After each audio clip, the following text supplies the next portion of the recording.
We have a series of panels now which will be very dynamic. We will whip through them. It will feel as if we are whipping through them, but I hope there'll be an enormous amount of substance for those of you who are here. I know there will be, and you've got some great guests lined up this afternoon over the next hour or so. I just wanted to take a moment before we start. I've got two wonderful women with me here. But I just wanted to take a moment to start to introduce myself. I'm Becky Anderson from CNN. I'm the managing editor for CNN here in the region. I also have a show, a nightly show called Connect the World with Becky Anderson. And I was reflecting recently on the work that we've done in the last year with women locally here. And I thought it was worth remembering the milestones achieved by women here in our own backyard and around the region. Through my work and life here, I've lost count of the number of smart, dynamic, highly educated and ambitious women that I've met, from female ministers who of course make up some 30% of the UAE cabinet, to pioneers in business, in science and in arts, women who continue to play an ever greater role in the region's society and culture. And for your benefit, to steal a phrase from the UAE ambassador to the UN, Her Excellency Lana Nusseibeh, who I interviewed recently, she said, and I quote, "This country offers a model for why integrating women in your economy is not just the right thing to do, but the smart thing to do," which I thought was a great line from Lana, who is a fantastic ambassador for this country. Amongst the trailblazers that I've had the pleasure of interviewing just in the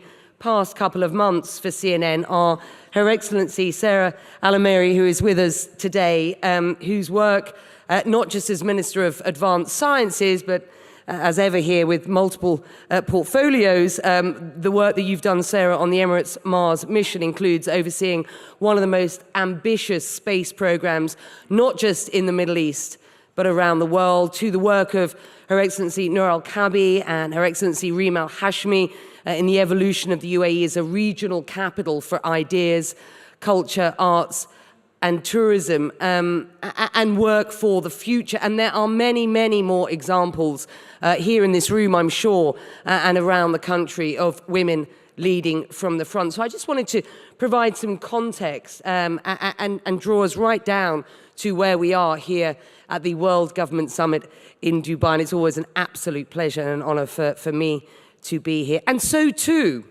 women leading nations in the future. There are many more women in leadership positions now. The question for this panel over the next 16 or so minutes will be, how do we believe women will lead, and what will their legacy be for young women and girls? The Honourable Helen Clark, former Prime Minister of New Zealand, with various roles in leadership these days going forward. I wanted to say you've been there and you've done it, but you've been there, you've done it, and you continue to be a pioneer for women in leadership roles. So I just wondered if we could seek some counsel from you in the first instance to how you reflect on what you've achieved and what your sort of takeaways have been throughout your career. Well, I think what each of us as women in leadership should aim to do is create a platform for more women to come after us. We don't want the ladder pulled up after us. We want to see more women able to do these things, fulfill these roles. When I was Prime Minister, Jacinda Ardern was a young graduate in my back office. Today she's Prime Minister of New Zealand, which is so exciting to me to see that next generation of young women come through. Now, we now have had women Prime Ministers in New Zealand for more than half the last 21 years, 3 of us, and each mutually supporting the idea that women should go all the way in leadership. So as a legacy issue, that's what I like to see. I like to see people, young girls, young women, looking at those top positions and saying, that could be me. You know, that could be someone I could support, because you can't be what you can't see. If I look at the road to leadership that I had to follow, it was hard yards because you couldn't see yourself in those top positions. Now young girls and women in my country can, and that excites me. Sarah, it is an enormous responsibility that the women in this country have been offered in leadership positions. Well earned, I must say, without a shadow of a doubt. You are, I want to say, at the beginning of your position as a leader in this country, but perhaps you just want to share some of your experience to date with those in this room, because over what is effectively a relatively short period of time, your CV is rather packed. So just talk to us about your role in leadership here, if you will, and what you're learning. You've said quite well how the UAE has empowered women, and more importantly, how our leadership has provided opportunity for women to be in various fields. I myself joined this space program about 10 years ago as the first female engineer within the team, a team that has been there for 3 years. And that opportunity was something that I never dreamed I would have had. I loved space, but I never thought that I would work in the space sector, or there would be a space sector here in the UAE. Moving on from there, it's been a series of opportunities opening up and working towards those opportunities. None of them I had any background in or understanding in. And it's understandable because the space sector, when I joined it, has been there for about 3 years, not anymore. And the areas that each person was hired into were new areas. And that gave me a new perception of what work looked like. And it wasn't something that you came into that you knew a lot about. It is something that you came into that you had a goal to achieve and you needed to figure out how to get there. And it's that initial perception that sort of shaped the next few years, and where every opportunity that showed up that was completely ambiguous, I loved. And worked towards making better understanding and better reasoning towards that. And over the course of those years, I started off with an Earth observation satellite, moved on to an experimental unmanned aerial vehicle that took technologies from space and merged them with technologies of aircrafts.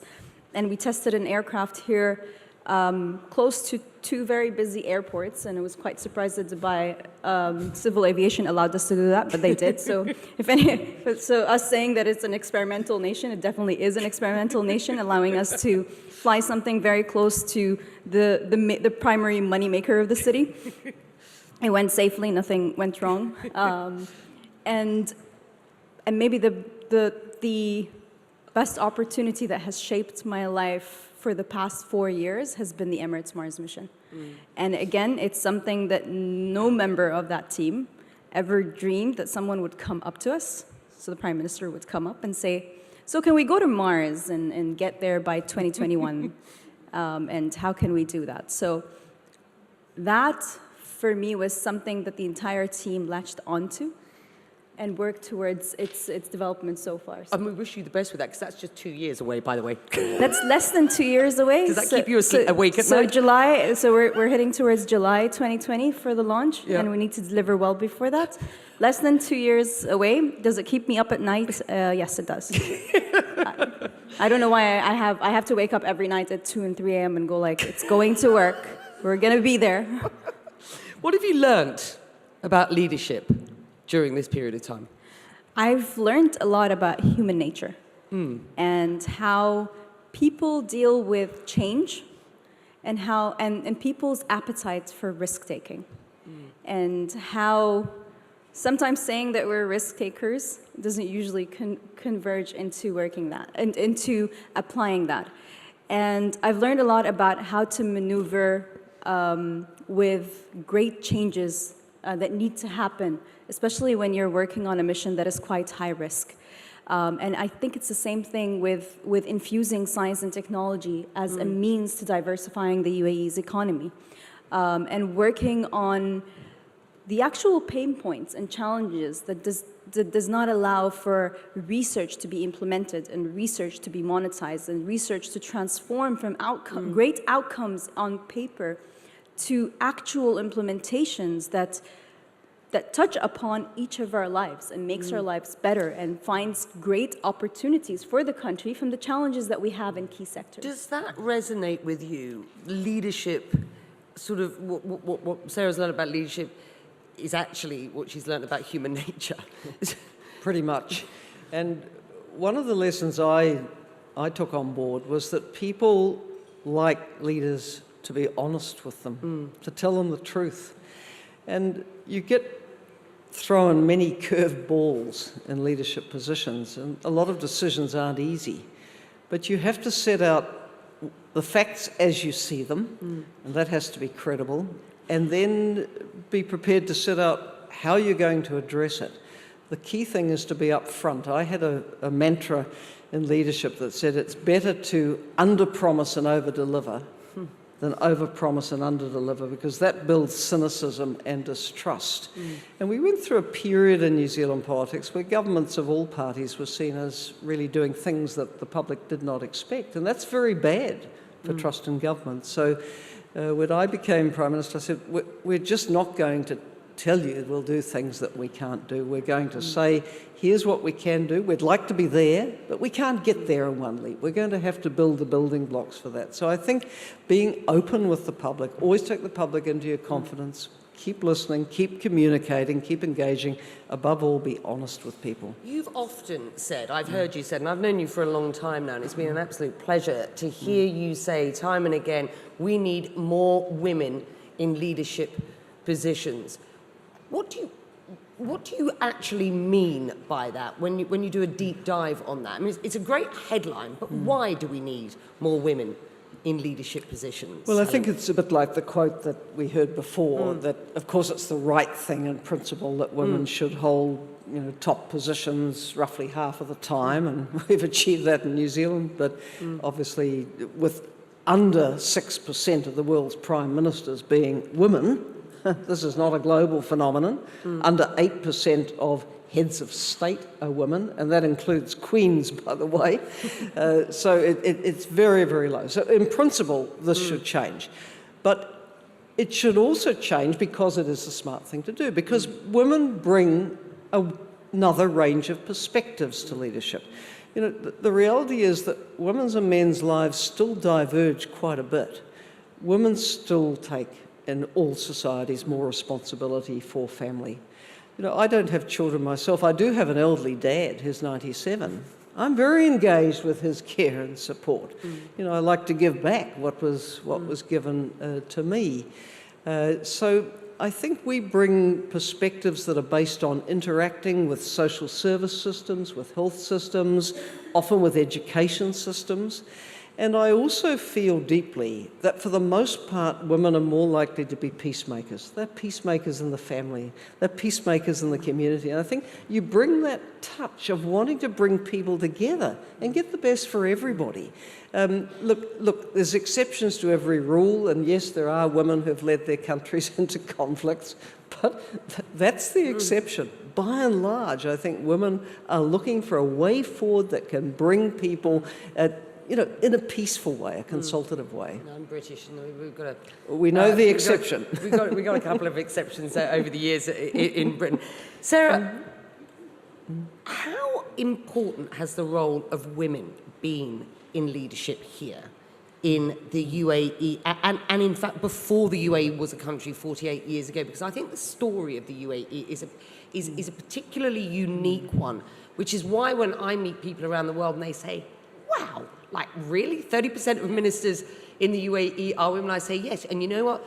That didn't surprise me when that was announced, because I understand the history of this country, but perhaps you'd like to just explain why women in leadership is sort of intrinsic to this country.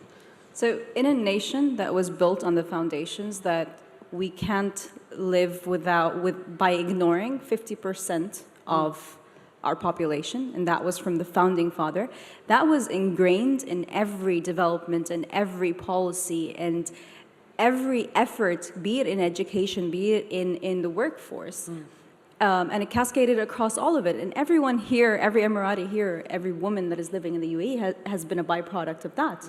And initially started very early on with enabling them with great education given to everyone regardless of gender. And we're all byproducts of that. We had access to education all the way through to college, and now even all the way through to graduate school. And there was never a discrimination when it came to that. And there was never a discrimination when it came to opportunities. And that is very deeply rooted into the history of the UAE. After all, the woman took care of the households, especially when most of their husbands were pearl divers, who went out for months. And it was the women who were running the cities and the villages and taking care of the children and taking care of their neighbors and living together in harmony, because the men were not part of that society for a number of months. So if you, and we've got 3 or so minutes left, so perhaps we want to sort of wind this up to some extent by offering some sort of words of advice, as it were.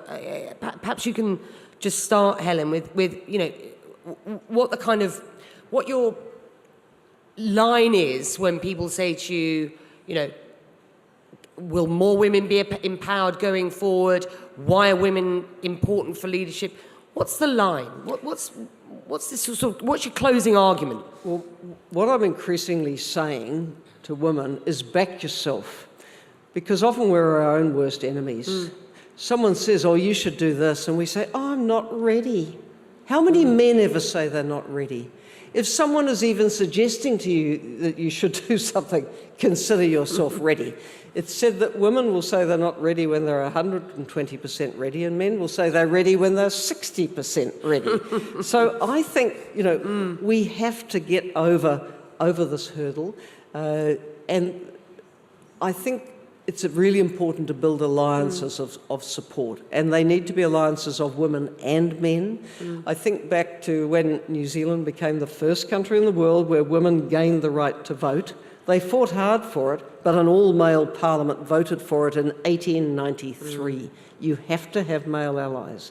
So men also coming on board to support women rising to the top, because it's the right thing to do and the smart thing to do. That's my message. But the women have to be prepared to step up, stand up, and have a go as well. And you don't always win, by the way. Some you win, some you lose. But you don't win anything if you never try. Don't give up. Don't give up. Sarah, your advice to young girls and women, not just here in the UAE, but around the world. I mean, you are in a pretty good position to be providing words of advice these days. So the first one, I'd like to second it and make this even more important than it is. If you don't know something, you're going to learn, but saying no to an opportunity that comes to you, regardless of whatever the field, is a big difference. It is exactly why we don't see a lot of women in leadership, because we don't say yes to opportunity. I myself have been a product of ignoring my self-doubt every step of the way that I took, and relying on the fact that what's the worst that could happen if you fail at something, or if you don't, if you turn out not to be the best person for that role? What's the worst that could happen? And it's a realization that not a lot. You'll still be alive, you'll still have your family, you've gained a lot of experience going down that path, and you've gained a lot of knowledge, and you're still going to be better off than not taking the opportunity. And this is something that I would love everybody to take to heart, because more than anything, we are our own worst enemies. And we stop ourselves from moving forward. And the second one, the part of the community, so I'm not going very far from what you've said, building a very strong community support, be it at home, be it between your colleagues, and utilizing that to move forward. After all, men advance because they're great at creating networks, because that's... You make a very They're good great point. at creating networks and leveraging on them and moving forward. That is the secret of success. Create your networks, create your communities, and move forward with them. Women leading nations to the future. 2 great examples here with me today. Thank you very much indeed. Thank you. Thank you both.